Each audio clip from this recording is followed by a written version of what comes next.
after growing speculation of a rift between Captain Virat Kohli and Vice-Captain Rohit Sharma, the Indian skipper today categorically denied any conflict with his deputy. Virat Kohli has said that it's baffling and disrespectful that such lies are being floated around. The rumours of an alleged rift between the two were fueled by Rohit Sharma unfollowing both Virat and his wife, Bollywood star Anushka Sharma, on social media. Interestingly, though, CEO Rahul Johri had also made a comment saying that they're both mature individuals, and while things could get messy, he expects things to settle down fairly soon. That does suggest that the BCCI was aware of some sort of rift. But for the record, here's Virat Kohli's responses.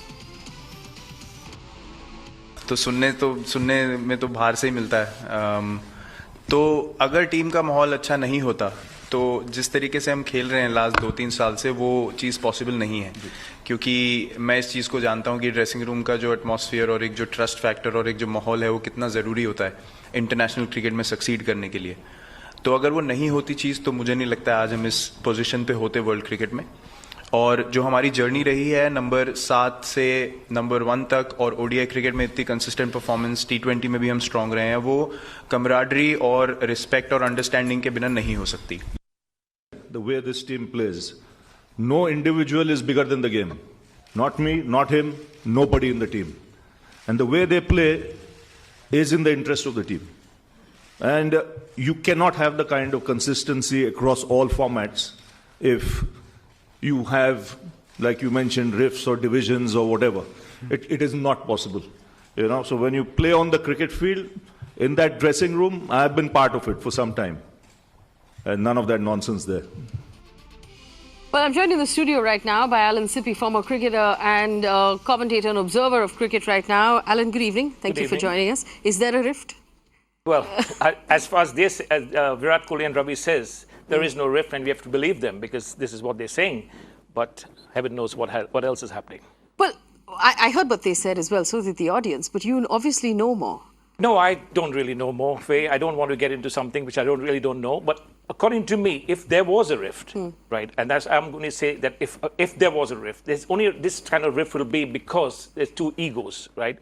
I'm not saying there's a rift because we got to believe these gentlemen. They're important people and they're saying the right thing. They say there's no rift. But if there is a rift, it's only going to be about ego and nothing else. Because you see, Faye, whether you're in an organization or any company or sports or anything, there are bound to be people who don't get along with one another, and there's nothing wrong with that. But that doesn't mean that they're not playing, for each other. That doesn't mean that they have a personal battle against each other, their personal rivalry. But it happens. But it doesn't mean they're actually against one another. They're playing well for the country. India's number 1 in the tests. India's number 1 in the one days. So as far as they're concerned, they're doing everything right. And we are picking on a story like this.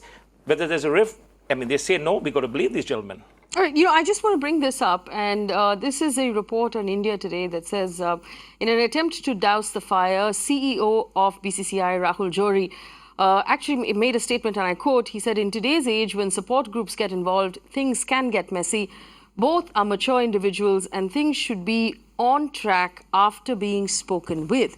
So there's definitely a suggestion here from the BCCI that there is a problem. Well, there seems to be a suggestion, and I'm coming back to the point. If there is a rift, I'm hoping there isn't, because if there's a rift, we're talking about two superstars, two really big cricketers. Two pillars of the team. Yeah, two pillars of the team. Yes. One, I would say, is a superstar. One's a mega star, right? I mean, Virat Kohli is a brand by himself. Virat Kohli is a brand by himself. Okay. Now, what I look at it this way, I hope there's not a rift, because if there's a rift, I hope that Rohit Sharma, in particular, gets over this, talks to Virat, because he's the one who's unfollowed Virat Kohli. So I hope if there is something there, that he needs to have a word with Virat or with Ravi, and they got to get together quickly, because you don't want to be competing against a machine. Virat Kohli is a machine, and this guy will go on and on and on. Today, yes, he's not had the best World Cup. According to his high standards, Rohit's had a fantastic time. Rohit's been brilliant in the one days, but he hasn't done so well in the test. This man is a different kettle of fish, Virat Kohli. He's a machine. Now, if there's a rift, Rohit Sharma better sort it out quickly, because this man's going to get better and better and keep doing well. So you think that, sort of the first piece of offensive needs to come from Rohit Sharma here, not the other way around? Well, they're two adults. They should both get together, or if there is a rift. I'm coming back to the point, if. Actually, I do want to ask you this. If we consider what Rahul Johri has said, and he said when support groups get involved. So in cricket parlance, what are support groups here? Well, it could be what he's trying to say, what he's insinuating is basically the management, the backroom people that behind the scenes who look after Virat Kohli and who look after Rohit Sharma. Now, there's a possibility there. There's an ego thing from that side, because that could quite possibly be the case. Because there you're talking about mega monies, you're talking about huge financial gain for both. So it could be on that angle. We're not saying that it is, but if you're touching on that point, it could be the Rohit side a little bit. They're saying that we've had a fantastic World Cup. His management team. Virat Kohli's not had such a great time. Our guy needs, more in the limelight. But I hope So it's what not would the that truth. limelight be? It's everybody aspires to be something. Captain? I mean, there's only one step. I mean, Rohit Sharma is effectively vice captain. There's nothing no left to question this. that Rohit Sharma would love to be a captain. There's no question about it. Yes. But that doesn't mean that he's going about it this way. He's not doing anything wrong. He's scoring the runs. He's putting it on the board. He's doing everything from his side absolutely right. So he's not doing anything wrong, because he's the one who's done India proud of late. Okay, we've got you some coffee. We're going to bring the coffee in. But I do want to ask you this. It started off for most people with an Instagram sort of unfollowing. And we know that both Virat Kohli and his wife, Anushka Sharma, are extremely, extremely popular, extremely active on Instagram. They take their social media very seriously. Now, for the rest of us, it seemed like, okay, this is just something. But it does seem like there's more to it. If there's management involved, if there are backroom people involved, then this is a larger thing than just not following someone on social media. Exactly. It doesn't make sense not following someone. And why did it come out that way? These guys got to nip it in the bud quickly, because now it's escalating and they're going to a very important, place in West Indies. They have to do well again. So I just hope they got to get out of this mess and start again fresh. I'm just hoping that these things don't escalate too much. Well, let's consider this year, 2019. Right? Rohit Sharma, 5 centuries in the World Cup. I mean, flawless, unmatchable. The IPL before that, Mumbai Indians in the performance, Virat Kohli not able to deliver as well. So there could be a possibility that he's feeling stronger and more confident at this point. So Rohit Sharma's feeling more, he's bound to feel confident. And that's why he's feeling, I think that's why his camp may be trying to, have this needle Virat Kohli's side. That could be the possibility. It may be not Rohit, it could be his camp. But you're talking about a superstar, you're talking about a machine, Faye. You're talking about a guy who's not only broken all kinds of records, and he's going to continue to do this, because he's done it in a test match, he's done it, he's number 1 in test cricket, he's number 1 in one-day cricket. Just because he's had a little bit of a blip, according to his standards, that doesn't mean that he's not going to fire more and more. Do you think this is a blip according to the BCCI standards? Not at all. I don't think the BCCI has done anything wrong here. They've seen something, and that's why Rahul Johri has rightly said that it should be nipped in the bud if there is a problem. But I don't think BCCI has done anything wrong on this stage, because you're talking about two egos. I mean, this is something completely personal. If there is a problem. So let me ask you this: they're obviously on their way to West Indies, and this is a team that plays a grueling schedule. It's tournament after tournament. What happens in the dressing room if there is a rift between captain and vice captain? Well, then Ravi Shastri has to step in, because he's the man. He's the man manager. What is Ravi Shastri's role? People, you hear non-stop people talk about, we don't want Ravi Shastri. But look at this guy. He's done wonders for the Indian team. If people are sensible and they understand, what is the Indian team is number 1 in test, Indian team is number 1 in one-days. And since Ravi has taken over, they're getting stronger and stronger. Just because they had 45 minutes of mayhem in the World Cup, we are now finding fault with this Indian team. We're finding fault with Virat Kohli, Rohit Sharma, Ravi Shastri. According to me, he's one of the best man managers in the game. Like him or loathe him, he's very good at that. And this is what he does. He will get Virat and the others together. Last question. Do you see or do you foresee, in your personal opinion, Rohit Sharma being captain in any of the formats in the near future? I hope not. Okay. I hope not. Personally, I hope not right now, because nothing. There's what Virat Kohli has done what he's doing is incredible. So it'll be wrong. I've heard some big important cricketers talk about this thing, and I hope they don't do that, because there's nothing wrong that this man is doing. He's incredible on the field. He's a great ambassador of it. Virat Kohli is special. All right, Alan Sippy, many thanks for joining us here on Mirror Now. Alan telling us that he doesn't see anything wrong right now between Virat Kohli and his vice captain, but there is a lot of buzz, and normally there isn't any smoke without some fire at least. But Alan confident that team manager Ravi Shastri will be able to put an end to that. It also, there is some suggestion that the BCCI might step in as well and get these two gentlemen to talk across the table and sort out whatever it is. But the Indian team is on its way to West Indies, and we wish them very, very good luck for the tournament that's coming up. Right, moving on to our next story. A study by the National Environment Engineering Research Institute, or NERI, has revealed that there's a high concentration of lead in the vegetables grown on the Yamuna floodplains. Now, we know the Yamuna River, which runs alongside the city of New Delhi, is extremely polluted. And it was a while ago when the courts had banned the cultivation of vegetables on the banks of this river because the vegetables were just not fit for consumption.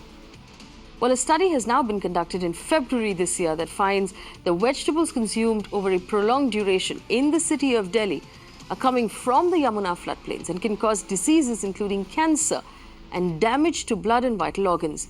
These vegetables are currently being sold in wholesale mandis of Azadpur, Ghazipur and Okhla. And they're sold in weekly markets and local vendors across Delhi as well. The report says the concentration of lead was well above the standards than all the samples, the highest being in the Geeta colony.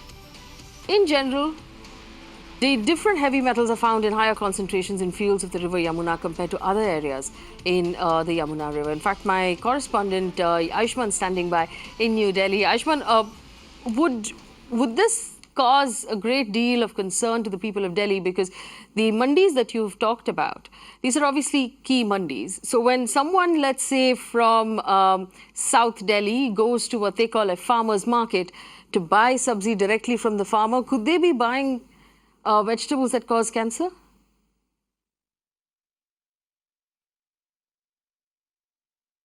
Well, Faye, this report clearly hints that, because if you go through the report, it has been clearly said that the lead content in the vegetables grown in the areas of the floodplain are clearly having a high content of lead, and that is what is worrying. At the same time, in this report, it has been particularly mentioned that the report should be taken seriously, and at the same time, NGT should issue the direction to CPCB so that there is a constant monitoring should go on from here. Remember, the NGT has banned this vegetation and farmers to grow vegetables in this area, but the farmers continue to do so.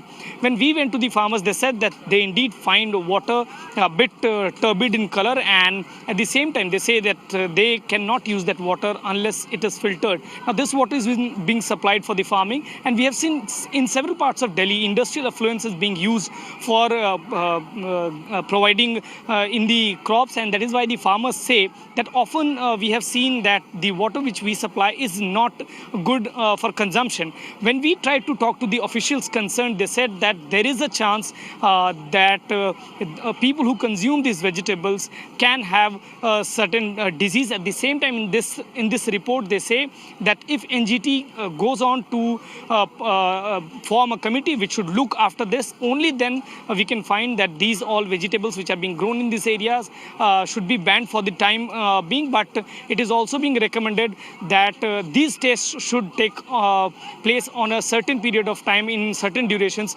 because it is written in the report, because doing one test you cannot ascertain the level of lead or the different particles in this vegetables, Faye. Well, Ashma, I want to understand this. If farming on the banks of the Yamuna has been banned by the courts, why does it still happen?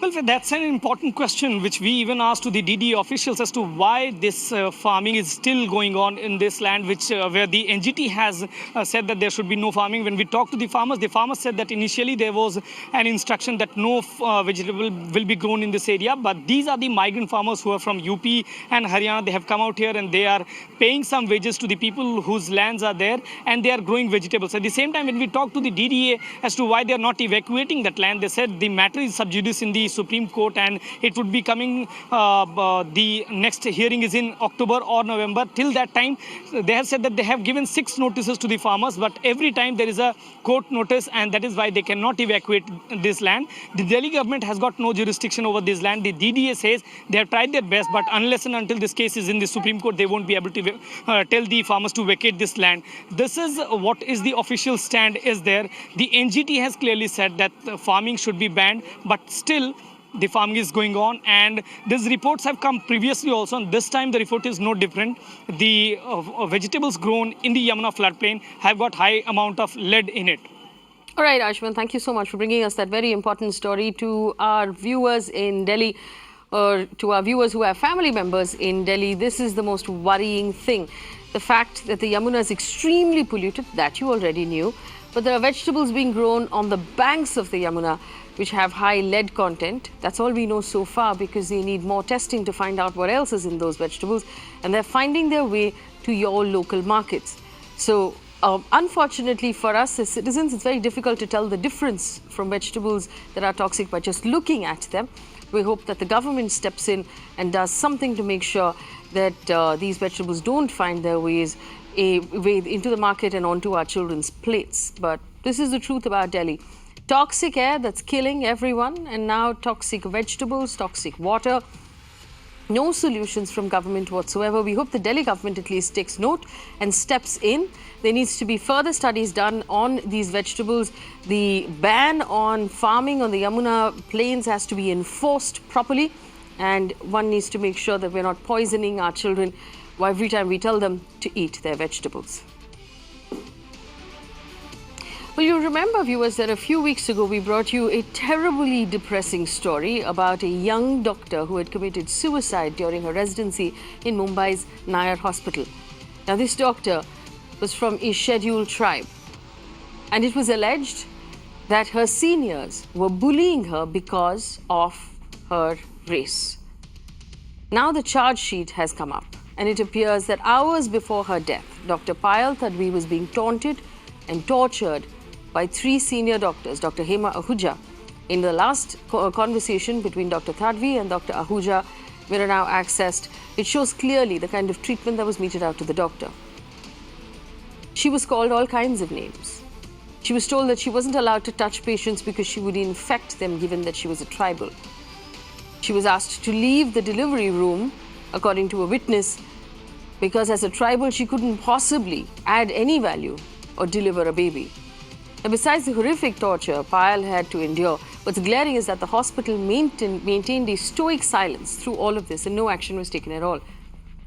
It's gone as far as to suspend Dr. Chingling, who was the unit head. But other than that, when this entire thing was happening, the hospital did nothing.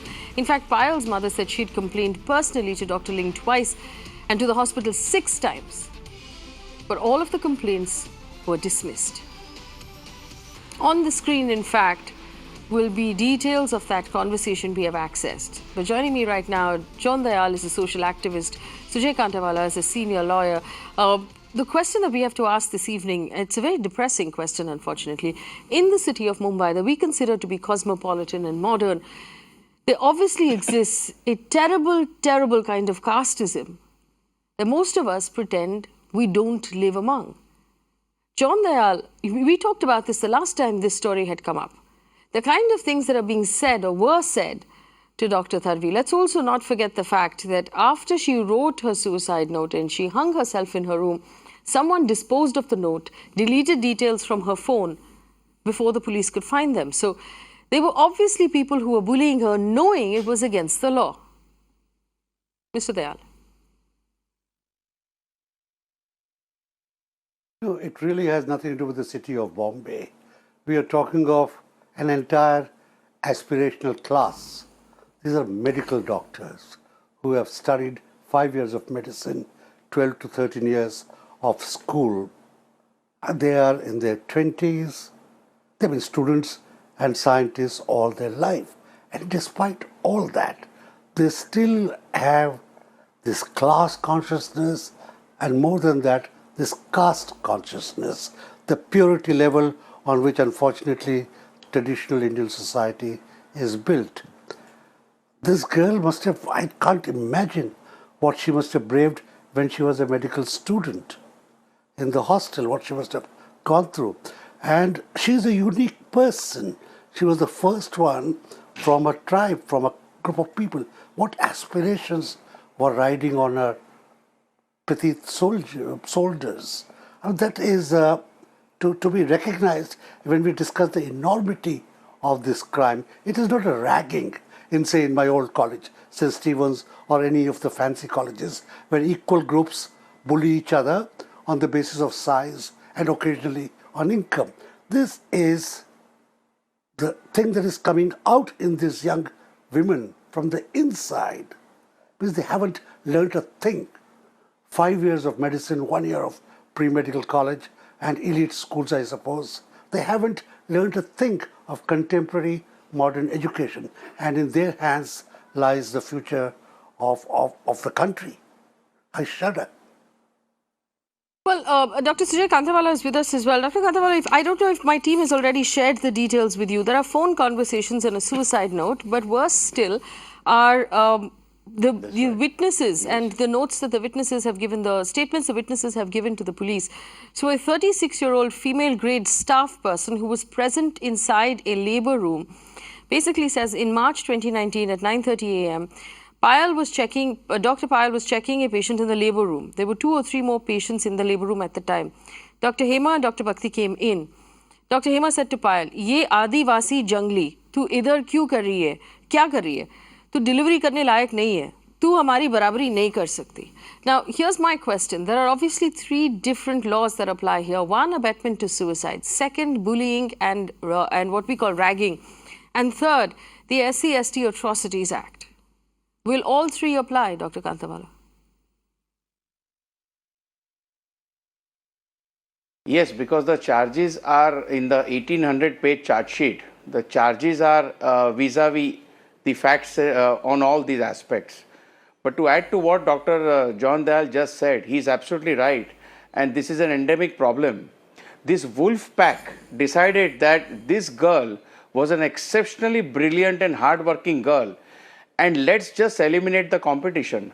And they got together and they saw to it. They humiliated her day in after day. I shudder to think, as John Dayal rightly said, what Payal must be going through on a daily basis.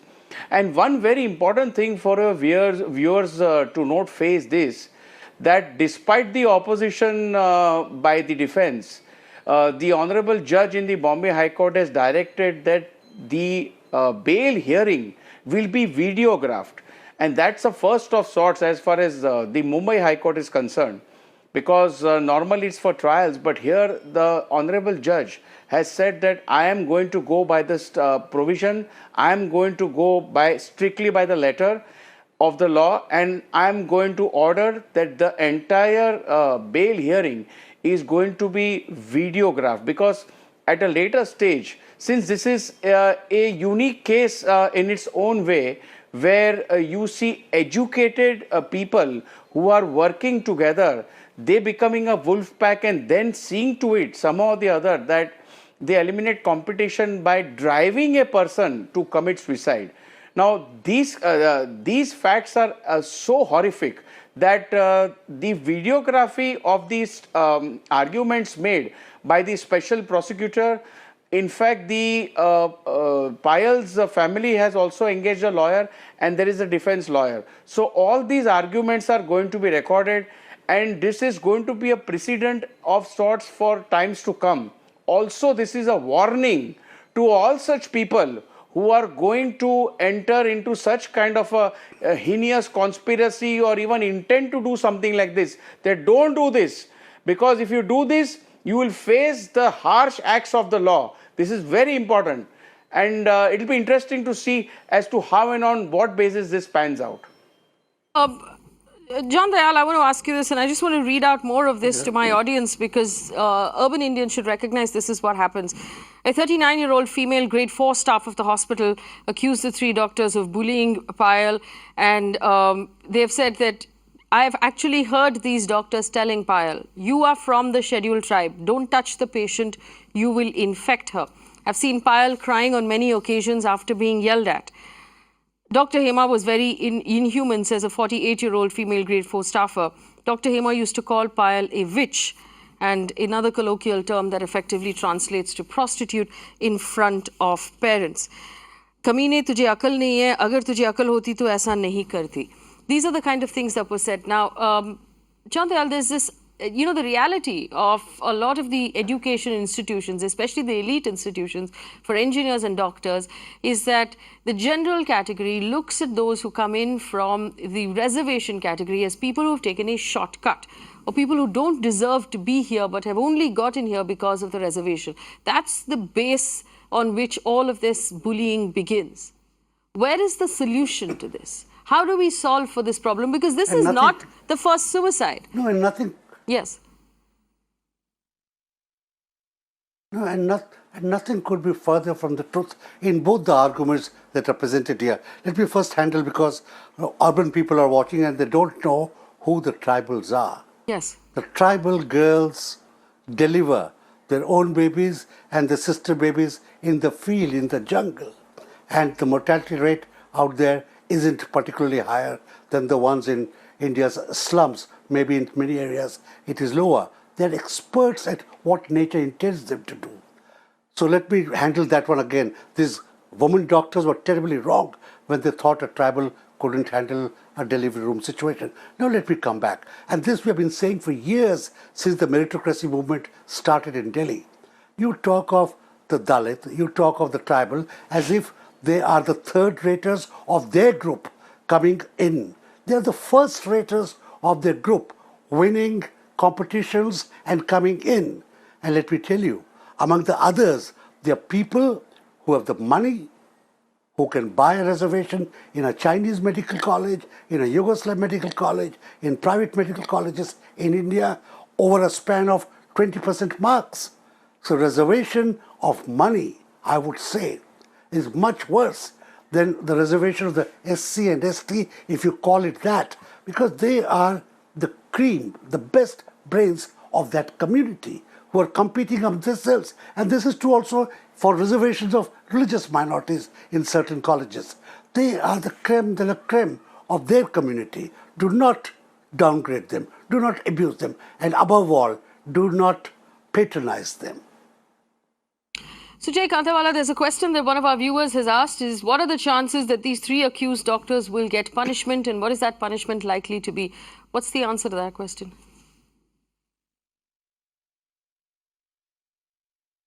Well, Faye, the matter is sub judice. As an officer of the court, I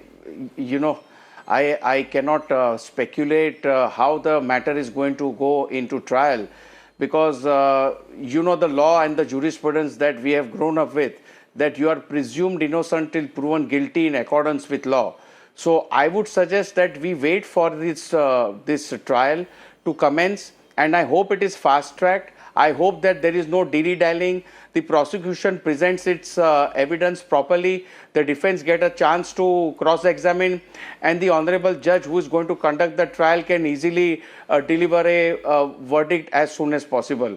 So I would suggest, because it so happens that some charges may be proved, some charges may not be proved. It all depends on the honorable judge who is going to conduct this trial. And it will be in the fitness of things that the trial is not delayed. Otherwise, what happens is memories get erased, documents get lost, and we don't want that to happen. We want justice at any cost. Right. I just want to go back to Dr. John Dayal about this very quick matter. We were talking about merit and reservation. We must also understand and remind our viewers that reservation only exists specifically in government organizations, or government, particularly in government educational institutions. Private institutions have no reservation. Private is meant to service the rich. Government is meant to service the poor, which is why the reservation exists. So this whole idea of people coming in on reservation actually taking up seats that should go to people of merit, and actually, basically producing bad engineers or bad doctors. What's your response to that, Mr. Dayal? No, I just debunked it, I mean, I was trained to be a scientist, didn't have the brains, and became a journalist. But it defies science. It defies genetics. Why should a class of people be less intelligent than another class? It is the resources available, the entitlements, right from the amount of milk a mother takes when she's pregnant, to whether she have an electric connection, whether there's coaching, whether in what atmosphere the children grow, do they have to work, and yet, Dalit and tribal students are scoring 95% marks, 92% marks. They are not yet scoring 99%, but I tell you, give them the opportunity, give them the resources and the environment, and they'll beat all of us hollow. That's really, really well said. Dr. Dayal, I do hope we'll be able to spend more time with you understanding these things better, but for now we'll have to leave the story here. Gentlemen, thank you so much for spending time with us this evening. To a last point, effectively to our urban audience, this is heart-wrenching. It's terrible. We can't believe this is happening in Mumbai. But the truth is, if you spend some time on the internet looking, you will find horrific cases of suicide, much like this one, in the IITs, in other engineering colleges and institutions, in other universities, among Dalit and ST students across the country. What can you do? Well, we just have to look around and live better, I guess. Do you have a separate cup or a coffee mug or a tea cup for your maid so that she doesn't drink out of your cup? Is there a separate lift in your building for people who work as maids or drivers? Why? Can't we not be in the same space as them? Let's look around our own lives and see where we can tackle the prejudice. And perhaps it will lead to a larger change. Let's be the change we want to see. Well, there's some good news for you. It has to do with India's tiger population. Today is also the International Tiger Day. And we have the good fortune of sharing with you that our Prime Minister has announced today that the number of tigers in our country have doubled in the last 5 years. The census report on the tiger population was released today by the Prime Minister. Now, according to the report, India had 1,400 tigers back in 2014. That number has now reached 2,967 this year. The data was released by the Prime Minister and the Environment Minister Prakash Javadekar. Now, while this is good news, environmentalists and citizens across the country are asking other questions. Remember, there's been unabated deforestation. Recently, in fact, the Environment Ministry replied in Lok Sabha to a question and revealed that the centre has permitted the cutting of over 1 crore trees, 1 crore trees in the last 5 years for what they call development work. And it's not just the government. Member of Parliament of Wayanad, Rahul Gandhi, wrote to the Minister of Road and Transport seeking the lifting of the night traffic ban in Bandipur. Now, just this weekend in Bandipur, another tiger was run over by a vehicle. Now, for those of you who don't know, Bandipur is a national park in Karnataka, which is fairly close to Wayanad in Kerala, and it's home to tigers, elephants, and endangered wildlife. There is a road that runs between the two. That road is closed quite rightly at night because that's when the animals move around and you don't want them being run over. Rahul Gandhi has asked now that that night ban be removed and vehicles be allowed to ply at night. And it's not just that. The fact that in Maharashtra, about 400 hectares of land in the tiger buffer zone in the forest have been handed over to ADAG Reliance to build a cement factory. The conflict between man and tiger is increasing because man is stepping into tiger's territory. Is it enough to double the number of tigers while we rip their home apart? That's the question we're asking, and our phone lines are open to you as well. Joining me on this conversation, Neeti Jain, spokesperson for the BJP, Monish Kapoor, head of the program of partnerships for the Global Tiger Forum, and Vimalendu Jha is an environmentalist. Good evening and welcome to all of you. Thank you for joining us. I want to start with Vimalendu Jha. Vimalendu, thank you for joining us. Good evening. We've had several conversations about this on this channel about deforestation. And it's quite shocking that even within the Environment Ministry, there is a view that to hand out forest clearances and approvals faster is the job, and the job should exactly be the opposite. Do you believe that doubling the number of tigers is enough? Should we be doing more to save their habitat? See, one needs to also look at this entire 100% increase in tiger count over the last 5 years with a pinch of salt. Because imagine if the tiger habitat has been reducing, how is it even possible that the tigers are actually increasing? So we'll leave that as an if that's actually true, if without the habitat, if the government of India is actually able to really double the number of tigers in our country, it's a great job, and I would like to congratulate the government of the day. The other is that, look at the way deforestation is happening. So just day before yesterday, we actually had, as in just last couple of days, we've been talking about how the forest cover has gone down. In the sense, the trees have gone down. So almost 11 million trees, over 1 crore and 10 lakh trees have actually been allowed to be cut, and that does not really include the forest that's been burnt down. And you yourself said that Reliance has actually taken almost like 500 hectares of forest land. We talk about Pench, where there's a highway that's coming up. There's several highways in several tiger corridors that's actually been built right now in the name of development and at the cost of the trees. So if the trees are being cut right now in the country, if the forest is disappearing, every second day we actually find a tiger dead on a highway, and the poaching and everything else. This number sometimes sounds a little, like all other numbers of toilets and everything else. So it could be a tall claim, because the government says they're cutting trees, and then they're saying that the tiger count has increased. And that's the reason why several experts of our country actually have gone forward and have questioned the way we are actually counting the tigers itself. Because several corridors, imagine in Chhattisgarh itself, almost 150,000 hectares of forest will actually go for mining. We're talking about, imagine the e-way that is being built from Mumbai to Nagpur. Almost 7 lakh trees are going to be cut. And Nagpur, of course, almost part of central India in that sense. The highway that is actually going to come through Pench, several areas. So highway project at its boom, forest, almost compromised, trees being compromised, and then we say the tigers are increasing. So if it, I don't know how to believe this. And if it's actually very true, it's really, really magical in that sense. And if it's happening, it's a good job done by the government. I'm not sure if the government has actually saved these tigers, or tigers have found newer ways to survive. But it's good news if it's actually true. Well, I also want to bring in the other guests at this point, and we have with us Monish Kapoor, who's another expert with the Global Tiger Forum. And I just want to read this out. This is a Wildlife Conservation Trust report that says expansion of National Highway 44 into 4-lane divided carriageway will go through the Khana and Satpura corridor. National Highway 6 expansion as well. Khana, Thaduba, Indravati corridor. Main railway line from New Delhi to Chennai will pass through 7 wildlife corridors. Expansion of the Nagpur-Chhindwara railway line will pass through Pench and as well.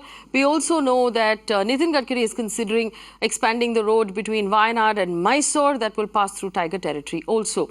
So do you agree with Vimlendu Jha that we're actually damaging the habitat in a rather uncomfortable way to perhaps feel fully happy today?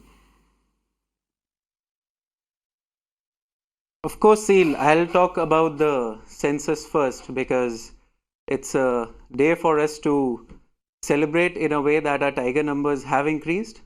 Coming to the census, most of the tiger range countries, and we at GTF, we work across the TRCs, have known and have accepted that this method, what has been taken up this year, is the most accurate, getting down to the grid size of 2 square kilometers, and almost 2461 individual tigers have been identified.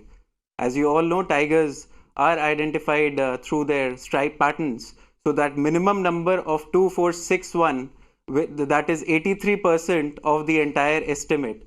So there's no question at all on the accuracy of this and the effort that has been taken by the Wildlife Institute of India, the National Tiger Conservation Authority, our frontline, and the support that has been given by the Government of India.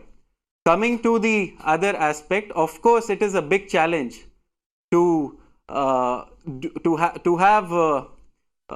do conservation vis-a-vis development. But you look at what the challenge this country is facing.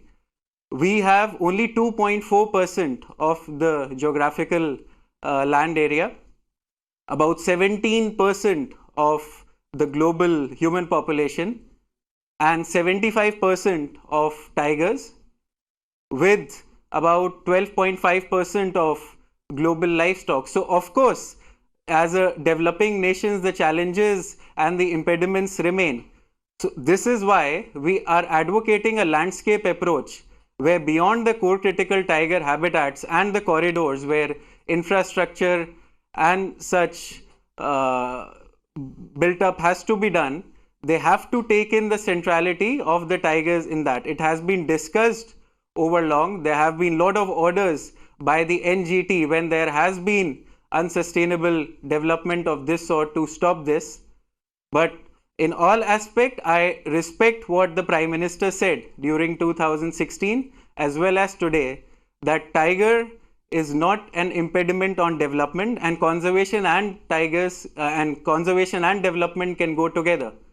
So I feel in the current scenario, we need a landscape approach where we can bring in more stakeholders. The forest department also and the conservation agencies also need to reach out to the agencies that are working, whether it is agriculture, revenue, infrastructure, and it is already there is a support for that in terms of the master plan that has to be made for the eco-sensitive zones around each of the protected area. It has been notified under the Environment Protection Act, and if that is implemented well, I think we can reduce this challenge. So Manish, you don't see any risk. You don't see any risk to the tigers or to the environment from the deforestation, is what you're saying effectively. Vimle Dujha, you have a rebuttal, and then I'll bring in Neeti Jain. No, not at all.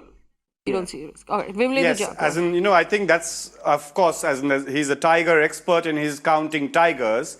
And I'm looking at tigers in its habitat too. As in, for me, tigers without its habitat is just a very oxymoronish conversation. The fact that if there is a threat on its habitat, the fact that the tree cover is going down, the fact that there's more and more poaching, the fact you said, and these are government's own data that talks about the number of highways that's actually been built through these tiger corridors. If all of that is on the rise, last century we had 80,000 tigers. This year, we have 3,000 tigers. I'm not blaming the current, dispensation for this particular tiger loss, but the entire development paradigm, the development model that we are actually following is faulty somewhere, because somewhere it creates a risk to the wildlife in general, and our obsession for tigers. And I love tigers. I'm not saying when I use the word obsession. Let me actually just bring in the representative of the BJP to respond to you. She's been listening very carefully. Neeti Jain is with us. Neeti Jain, good evening. So obviously, there is congratulations due for the fact that the numbers released today are heartening, and they give us hope, because the entire country put its shoulder behind Save the Tiger. That was started about 7 or 8 years ago.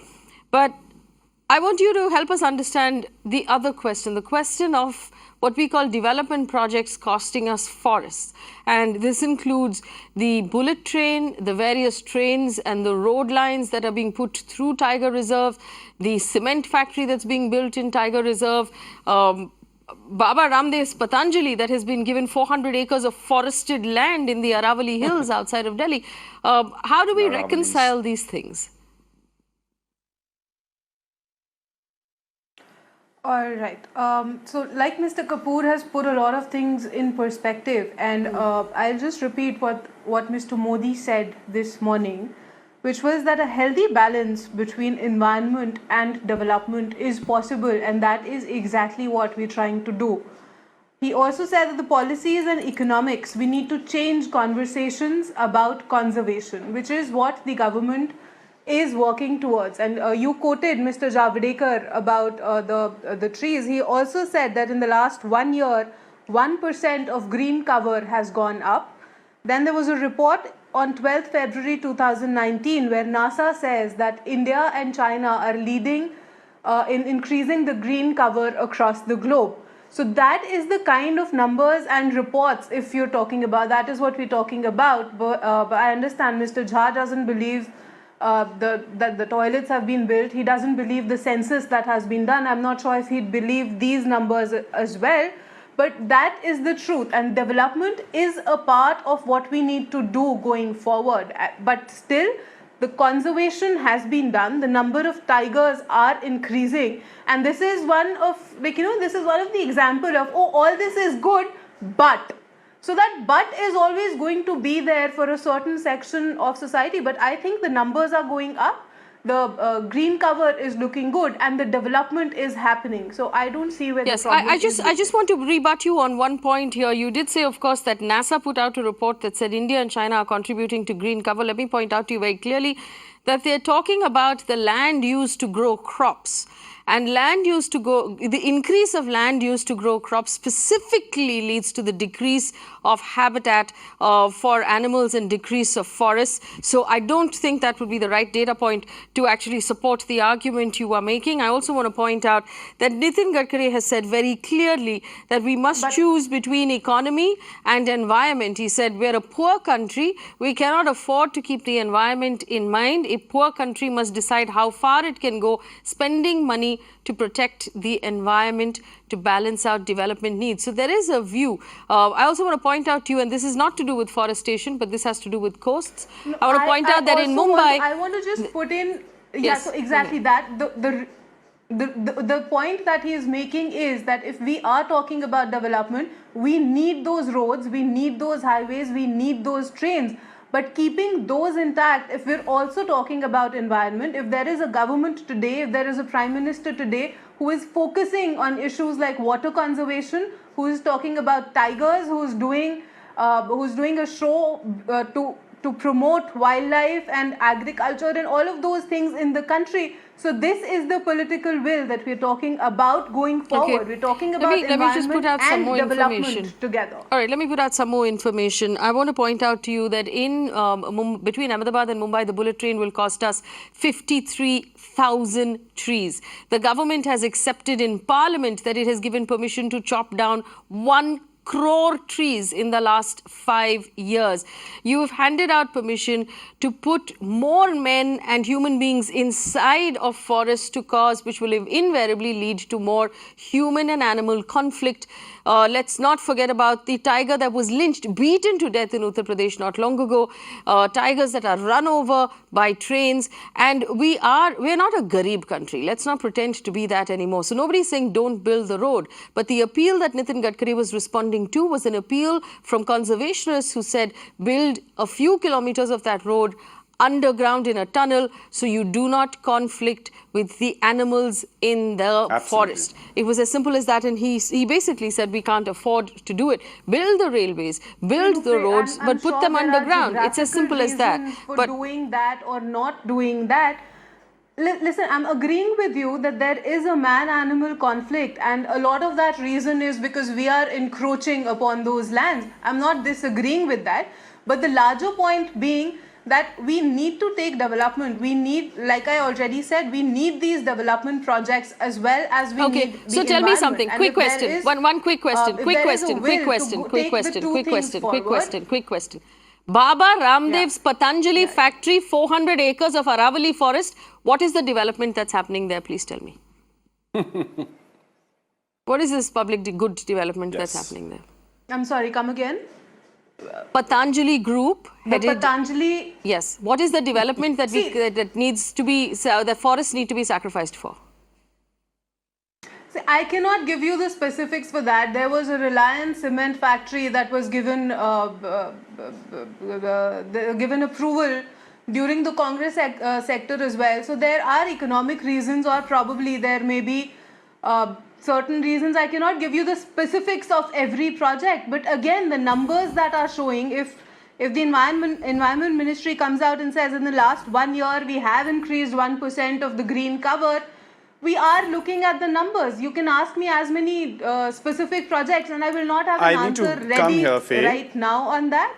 But on the larger view, the environment and the development projects that are going together are working, and the numbers are showing that. Well, I also want to point out then, if you want us to take the ministries at face value, yes, Vimlendu, I'll come to you, but I want to point out and quote Mr. Prakash Javadekar, the environment minister, who basically on his first day said the process of granting environment clearances will become faster. We will basically clear the forests faster. Also, to respond to Baba Ramdev and 467 hectares of Yavatmal forest where tigers live being given to Reliance to make a cement factory. I understand that this was initially the application went in and an in-principle approval was given in December 2012. There is no reason why this current government couldn't withdraw that application if you believed that it was wrong for the environment. Vimlendu Jha, last point and then we wrap up. Go ahead. Yes, so I think, you know, all the data that the BJP spokesperson is putting forth the increase in green cover is different from increase in forest cover. You take an aerial view of the airport might look green to you, but that's not the green cover that we're talking about. Second very, very important point, what the government should be worried about is not the data in terms of this green cover and red cover and blue cover, is the Lancet report and the public health reports. Imagine Niti Aayog told us that the groundwater is going to run out in the next 6 months. And a lot of it is to do with the way we have actually been treating our wetlands, our mangroves and our forest. Look at the air quality index of our country, average of our country. It's pathetic, as in we are the most polluted country in the world. So when we are the most polluted country in the world vis-a-vis air, when our groundwater water is completely gone as per Niti Aayog's own admission, what data is Ms. Jain actually talking about that we are doing really, really well vis-a-vis environment? It doesn't really add up. You're cutting down the forest, you're polluting the rivers, you're actually selling our precious forest land to through crony capitalists, and people are dying. 1.5 million, 15 lakh people die. This is government data every year because of air pollution. And yes, cows don't give oxygen. It's trees that give oxygen. And then groundwater table is completely gone, which is Niti Aayog. All this is why? Where is this happening? So don't make me count trees. Make me count my oxygen and my water. That's the main thing. Okay, and if that's dilapidated, you are wrong, you're incorrect, you're fudging the data. I just need to make a 10-second reply. All right, I'll give you 10 seconds. Go ahead. So the only thing that I want to tell you, sir, is that these issues are not made out in the last 5 years. This is what we have been suffering for the past 70 years.